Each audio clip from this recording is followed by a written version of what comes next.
ఈరోజు doctor day సందర్భంగా Telugu Desam party తరఫున డాక్టర్లను సన్మానించడం జరిగింది.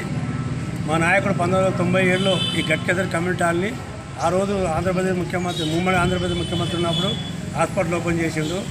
గౌరవనీయులు పెద్ద దేవేంద్ర గౌడ్ మాధవరెడ్డి సార్ శంకుస్థాపన చేసినప్పుడు ఓపెనింగ్ అప్పుడేమో ఎర్రంనాయుడు, దేవేంద్ర గౌడ్, మన చంద్రబాబు నాయుడు ఆధ్వర్యంలో ఓపెన్ చేసిండు.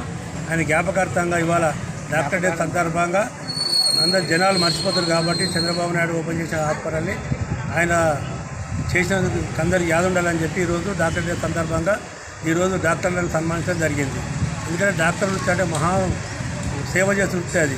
వాళ్ళు ఎంతో ఎన్ని కోట్ల లక్షల రూపాయలు చదివి ఇలా మా గట్కేసరి హాస్పిటల్కి వచ్చి వాళ్ళు మా గట్కేసరి గరీబులకు సేవ చేసినందుకు వాళ్ళ గుర్తింపుగా మాధవరెడ్డి సారు, దేవేంద్ర గౌడ్, చంద్రబాబు నాయుడు చేసిన గుర్తింపుగా ఇవాళ వాళ్ళని తలుచుకొని వాళ్ళందరి పేరు మీద దేవేంద్ర గౌడ్